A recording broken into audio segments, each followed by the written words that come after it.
The average millionaire doesn't have more money saved than you. They just kept it in a different place. You were taught one rule above all others. Save your money. Cut your expenses. Put something aside every single month. It sounds responsible. It sounds safe. But here's the question almost nobody asks. If saving was really the secret to becoming rich, why are so many disciplined savers still nowhere close to wealthy? They cut coffee. They cancel subscriptions. They drive the same car for a decade. And 20 years later, they're still trading hours for dollars, still one bad year away from panic. Here's where most people get it wrong. They assume saving and building wealth are the same skill. They're not. Saving protects what you already have. It was never designed to multiply it.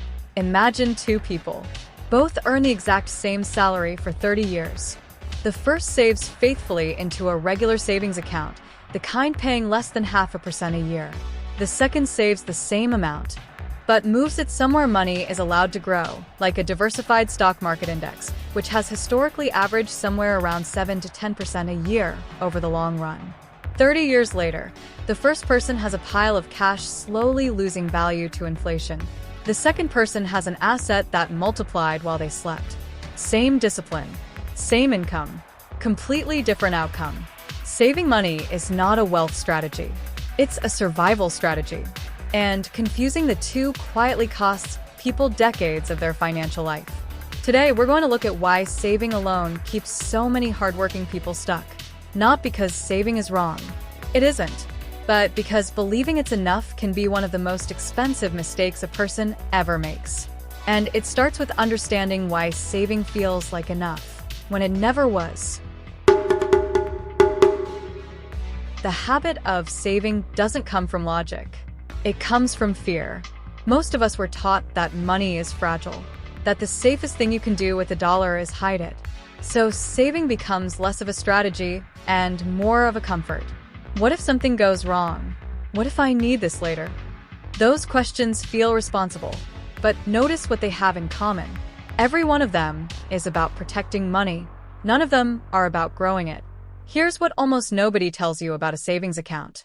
While your money sits there feeling secure, a traditional, regular savings account at most banks is still paying under 1% a year, while prices on groceries, rent, and healthcare keep climbing several percent a year. You didn't lose money, but you didn't gain ground either. Imagine filling a bucket with water, one drop at a time, while a small steady leak drains it from underneath.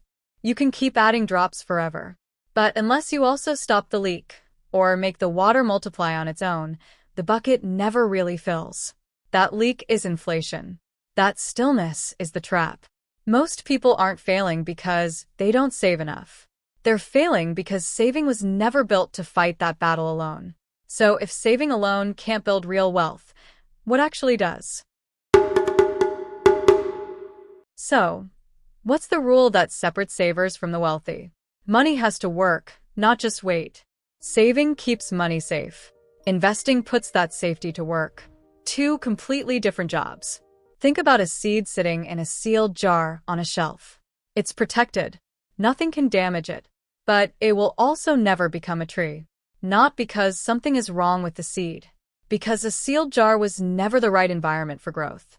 Now imagine that same seed planted in soil, given light, given time. It still faces risk. Weather, disease, a bad season. Nothing is guaranteed, but it has something the seed in the jar never had. The possibility of becoming something far bigger than itself. Warren Buffett once put it simply.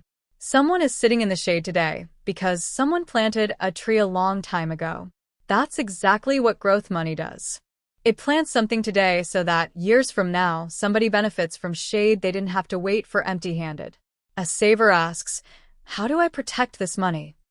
A wealth builder asks, how do I put this money where it can grow? One question keeps you safe. The other moves you forward. Both savers and investors can look identical from the outside. Both are disciplined.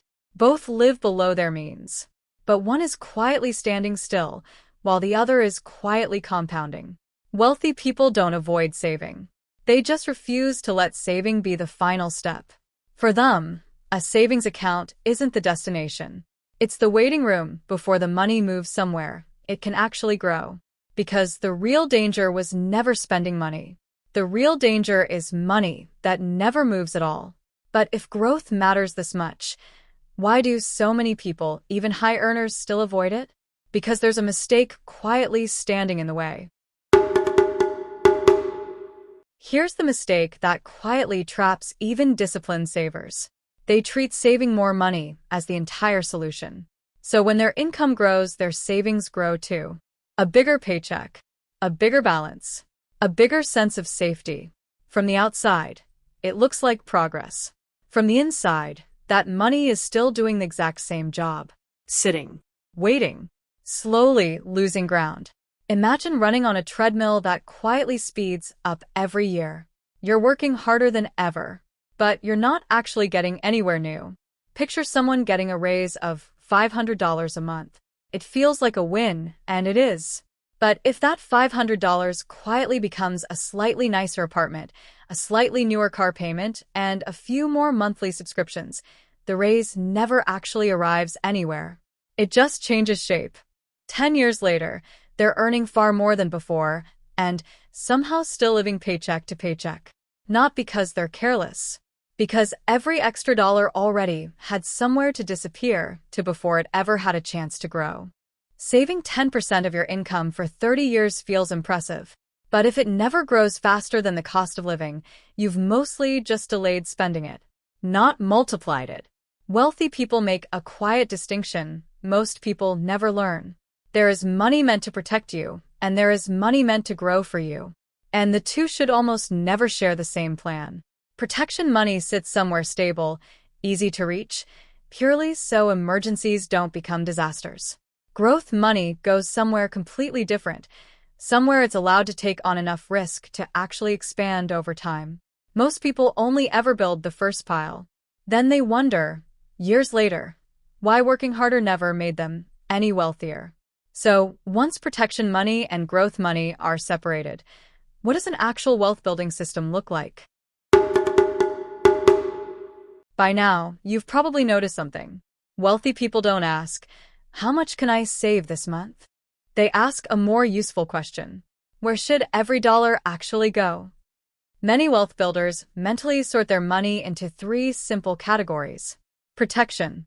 Money kept safe and easy to reach for emergencies. Growth. Money placed somewhere it has the chance to multiply over time. Freedom. Money used to create more income, more time, or more options later in life. Saving alone only ever fills the first category. And that category matters, but it was never designed to make anyone wealthy on its own. Picture a simple paycheck of $4,000. $300 goes into protection, building toward a steady emergency cushion. $600 goes into growth, placed somewhere it has years to compound. The rest covers life, and a small slice of that is set aside deliberately for freedom, the seed money for a future side business or a second source of income. Nothing about that split is dramatic. No big sacrifice, no extreme budgeting. But repeated month after month for years, it quietly produces a completely different financial life than simply saving the same $300 and calling it done. Imagine receiving an unexpected $10,000. You could let it sit in savings, feeling perfectly safe. Or you could keep a portion there for security and put the rest somewhere it has the chance to grow over the years ahead. Neither path guarantees a perfect outcome, but one is designed to preserve money exactly as it is. The other is designed to turn it into something more. That's the real difference. Not certainty, direction. This is why wealthy people rarely measure progress by how much cash they're holding. They measure it by how many income-generating things that cash has been turned into. One investment can help fund the next. One asset can help create another. A single decision, repeated patiently for years, quietly multiplies into many decisions working at once. That's how real compounding happens. Not by saving harder, by directing money with intention. Here's a simple way to apply this before your next paycheck even arrives. Decide how much truly needs to stay protected for emergencies, decide how much can be sent somewhere to grow, and ask honestly whether the rest is funding your future or simply funding your current lifestyle. That last question quietly reveals whether your money is building wealth or just disappearing comfortably. The truth about saving was never that it's wrong. It's that it was only ever meant to be the first step, not the whole staircase. Real wealth isn't built by people who saved the most. It's built by people who knew exactly where every dollar needed to go next. There's just one final lesson left, and it's the lesson that ties everything together. Because in the end, the richest people in the world aren't remembered for how much they kept in the bank. They're remembered for what they built with it. And that's the real meaning of wealth. Scene 1. Maybe the biggest financial lesson was never about saving. Maybe it was always about direction. Because when people argue about whether saving is good or pointless, they're often asking the wrong question. The real question is this money protected, or is it actually growing? Everything else is just a detail. Scene 2. Think about your life 10 years from now. Not your bank balance. Not your paycheck. Your life. Will the money you set aside today still be worth the same or worth less? Will it have grown quietly in the background or simply sat there, untouched? Because every dollar you save today is already deciding part of your future, long before you ever notice it. Scene 3. The wealthiest people don't win because they avoided every risk. They didn't. Investments failed. Markets dropped. Some years were difficult. But they understood something most savers overlook. Money that never moves, never grows. So they let some of it move, carefully, while still protecting the rest. And that balance is a form of wisdom that rarely shows up on a bank statement. Scene 4. Real financial confidence isn't having a big number sitting in savings. It's knowing your money is doing something while you sleep. That's why growth matters so much. It gives your effort somewhere to go, to compound, to outlast you, without leaving everything resting on willpower alone. Scene 5. The next time someone tells you, just save your money and you'll be fine, or saving is a waste of time, only investing matters, remember this. Both statements are incomplete. Saving isn't the destination. It's simply the foundation. What you build on top of it is what determines everything else. Scene 6. The people who quietly build lasting wealth don't brag about how little they spend. They focus on where their money goes after it's saved. They protect their emergency fund. They protect their growth. They protect their patience. Because every intentional dollar buys something far more valuable than a bigger balance. It buys time. It buys momentum. It buys a future that doesn't depend on working forever. Scene 7. So the next time you set money aside, pause for a moment. Don't only ask, how much did I save this month? Ask something much more powerful. Where is this money going to work, and how long will I let it? That single question has quietly guided generations of financially successful people. And now it can guide you too. Scene 8. Final closing. Saving money was never the mistake. Stopping there was. Because wealth isn't measured by how much sits quietly in a bank account. It's measured by how much of your money is actually working toward your future. The people who understand that stop chasing a bigger balance and start building real, lasting freedom instead. Final call to action. If this documentary changed the way you think about saving, then don't stop here. Subscribe to Millie Finance.